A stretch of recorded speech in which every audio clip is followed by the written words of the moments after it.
سلمان صاحب، میں آپ سے جاننا چاہتی ہوں اسپیشلی خواجہ آصف صاحب کے بیان پر آپ کی بات بھی ہوئی ہے غالباً ان سے، کیا واقعی وہ انہی خیالات کا اظہار کر رہے ہیں افغانستان کو لے کر؟ دیکھیں، ایک تو پاکستان کی حکومت اور ریاست افغانستان کے حوالے سے ایک فیصلہ کن موڈ پہ کھڑی نظر آ رہی ہے۔ میں نے کچھ دیر پہلے خواجہ آصف صاحب سے اس ضمن میں بات کی اور میں نے کہا کہ آپ کا بیان بڑا سخت ہے، کیا یہ ہماری ریاست کی پالیسی ہے؟ تو انہوں نے جواب میں کہا کہ جو باتیں میں نے کہی ہیں یہ باتیں میں نے افغان سرزمین پہ ISPR میرے ساتھ موجود تھے اور میں نے ملا متقی کو کہی تھی کہ یہ نہیں ہو سکتا کہ ہمارے بچے آپ یہاں پر شہید کریں اور ہم آپ کو ہار پہنائیں۔ تو یہ سلسلہ اب نہیں سے چلے گا۔ اس سے پہلے آپ کو ایک روز پہلے جرمنی سے وہاں کے ایک ریڈیو سے انٹرویو میں ہماری ISPR نے بھی بڑے واضح انداز میں کہا کہ ان دہشت گردی کی وارداتوں میں بھارتی فوج اور براہ راست افغان شہری جو ہیں وہ ملوث ہیں۔ دیکھیں، بات ہے کہ اگر آپ اس سارا سیناریو دیکھیں کہ افغانستان کے حوالے سے پاکستان کی نیت، پاکستان کی خدمات کی ایک تاریخ ہے، اور دوسری طرف ہمیں وہاں سے کوئی ٹھنڈی ہوا نہیں آ رہی۔ ایک ڈیڑھ ماہ پہلے چائنا نے ایک کوشش کی تھی اور پاکستان اور افغان انتظامیہ کے درمیان بات چیت کروائی تھی۔ دیکھیں، وہ تو جب پاکستان کی طرف سے شواہد پیش کی جاتے ہیں، پاکستان کی طرف سے بات کی جاتی ہے، تو وہ آگے سے کہہ دیتے ہیں کہ آپ کا ایشو ہے۔ یہ دراصل میں سمجھتا ہوں کہ یہ ہمارے لیے لمحہ فکری ہے کہ سب کچھ جانتے بوجھتے ہوئے، لیکن چائنا کی انوالومنٹ کے بعد کیا معاملات بہتر نہیں ہوئے؟ دیکھیں، میرا خیال ہے وہ چائنا نے آخری کوشش کی ہے، اور اگر میں نے اس لیے کہا کہ اگر پاکستان کے پرائم منسٹر ایک لائن ڈرا کرتے نظر آ رہے ہیں کہ آپ کو اب بتانا پڑے گا۔ ISPR کی بڑی کلیئر کٹ اسٹیٹمنٹ آئی ہے۔ خواجہ آصف صاحب کا رد عمل میں نے اس سے پہلے کبھی شدید نہیں دیکھا۔ انہوں نے وہ خواجہ اپنا وہ جو ہمارے میجر عدنان کی والدہ کا ذکر کیا ہے، اس نے کہا ہمیں بتائیں کہ ہم لوگوں کو کیا جواب دیں، یہ ہمارے بیٹے ہیں۔ اور بات یہ کہ یہ سلسلہ تو چل رہا ہے اور ان کی سرزمین بھی استعمال ہو رہی ہے۔ ہم بیٹھ کے یہ کہتے ہیں جی ان کی وہاں پر رٹ نہیں ہے۔ بھائی، انتظامیہ تو ان کی موجود ہے اور وہ جواب دہ ہیں، پاکستان شواہد فراہم کر رہا ہے، اور حالات بڑے سازگار ہیں افغانستان کے خلاف۔ افغانستان کی یہ جو دوحہ معاہدہ ہے، اس میں تو انہوں نے لکھا تھا کہ ہماری سرزمین استعمال نہیں ہوگی، اور یہ مغربی بارڈر کیونکر سرگرم ہے۔ بڑی کلیئر کٹ بات ہے کہ پاکستان کی معاشی صورتحال یا پاکستان کو معاشی حوالے سے خود انحصاری کی منزل پر پہنچتا دیکھ کر پاکستان کا دشمن جو ہے، یہ بھارت کہاں سے موو کر رہا ہے؟ وہاں پر ان کے مراکز موجود ہیں، وہاں پر ان کا ایک نیٹ ورک ہے راہ کے ساتھ۔ تو یہ گیند ان کی کورٹ میں، اور میں نے آپ سے جو کہا ہے کہ یہ پاکستان ایک فیصلہ کن موڑ پہ ہے، اور پاکستان نے اب یہ برداشت نہیں ہوگا کہ ہر آنے والے دوسرے روز تیسرے روز وہی مذمتی بیانات، اس طرح نہیں چلتا۔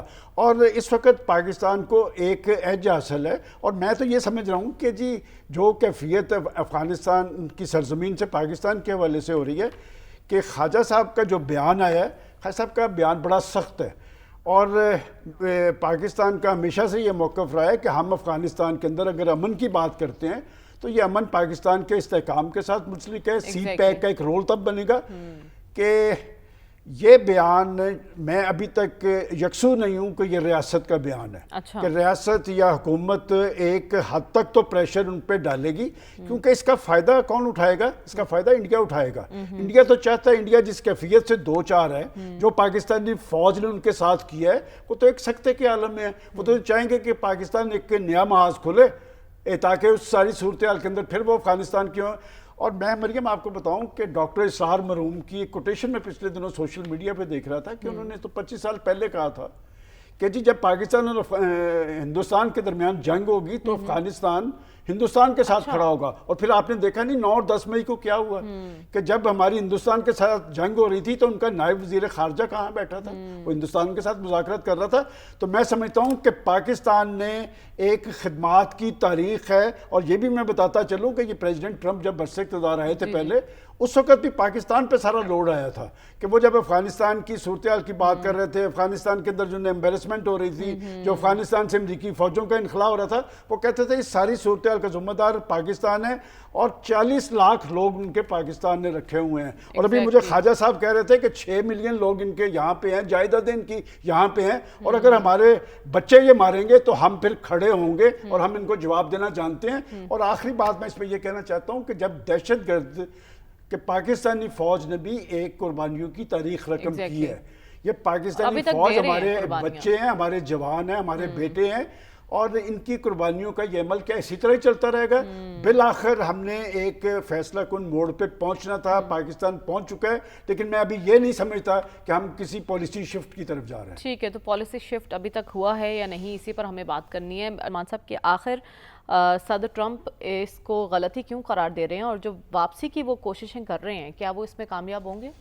آپ نے چین کا رد عمل تو بتا دیا، لیکن وہاں کی جو حکمران انتظامیہ ہیں ان کا رد عمل نہیں بتایا۔ انہوں نے بھی مسترد کیا ہے اس کو۔ انہوں نے مسترد کیا، انہوں نے کہا ہم یہاں پر کوئی امریکی بیس یا امریکی فوج کی موجودگی برداشت نہیں کریں گے۔ یہ بگرام ایئر بیس جو ہے یہ بہت بڑا ایئر بیس ہے، اور پہلے تو پریزیڈنٹ ٹرمپ کو یہ سوچنا چاہیے کہ آپ نے چھوڑا کیوں تھا؟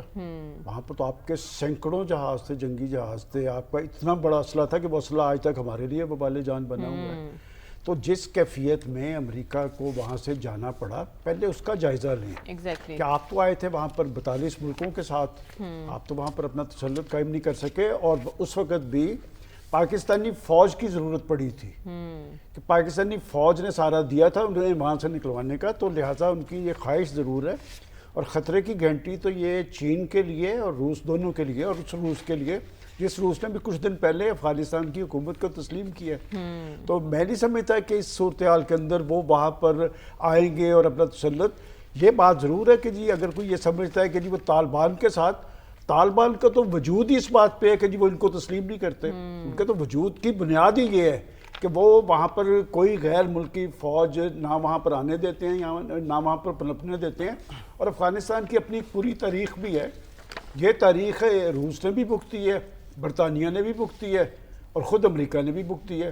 تو لہٰذا میں نہیں سمجھتا کہ ان کے ویسے تو پریزیڈنٹ ٹرمپ کے آپ جتنے بھی حالات دیکھیں نا، اس میں ایک ان کا ایک اکنامک پہلو ضرور ہوتا ہے۔ اس صورتحال کے اندر جب وہ خود ہی کہہ رہے ہیں کہ وہاں سے 1 گھنٹے کے فاصلے پہ چین ہے، اور چین کا وہاں پر نیوکلیئر پروگرام ہے، تو چین اس خطے کے اندر اتنا کمزور نہیں ہے، اور چین کے بھی افغانستان سے تعلقات ہیں، اور جن چیزوں پہ امریکہ کی نظر ہے نا، اس پہ طالبان انتظامیہ کے ساتھ چین کے معاملات پہلے سے طے ہو چکے ہیں، چونکہ افغانستان کے اندر بھی معدنیات بہت ہے، تو لہٰذا رشیا اور خاص طور پہ آپ کو لگتا ہے امریکی صدر نے کسی سطح پر بات چیت جاری رکھی ہوگی افغانستان سے اس معاملے پر؟ دیکھیں، بات چیت ہوا کرتی تھی پاکستان کے حوالے سے۔ پاکستان کی امپورٹنس ہی یہ ہے افغانستان کے حوالے سے کہ افغانستان کے حوالے سے کوئی بھی فیصلہ کسی کو بھی کرنا ہو، کسی بھی سطح پہ کرنا ہو، وہ پاکستان کو اعتماد میں لیا جاتا ہے، اور پاکستان کی علاقائی اہمیت اور حیثیت ہی اس کی بہت بڑی طاقت ہے۔ لیکن اس کیفیت کے اندر کیا پاکستان امریکہ کو کوئی معاونت دے پائے گا؟ میں نہیں سمجھتا۔ دیکھیں، بات یہ کہ ہم کل بیٹھ کے جو ڈسکشن یہاں پر کر رہے تھے کہ پاکستان کی ایک علاقائی اور اہمیت بڑی ہے، اب آپ لا کے پھر دوبارہ وہاں پر امریکہ کو بٹھا لیں گے تو ایک نئی کیفیت طاری ہوگی، جس کیفیت کا نہ چائنا مرتکب ہو سکتا ہے، نہ متحمل ہو سکتا ہے، نہ رشیا ہو سکتا ہے، نہ پاکستان ہو سکتا ہے۔ لہٰذا یہ خواہش بھی پریزیڈنٹ ٹرمپ کی خواہش ہی رہے گی۔ ٹھیک ہے۔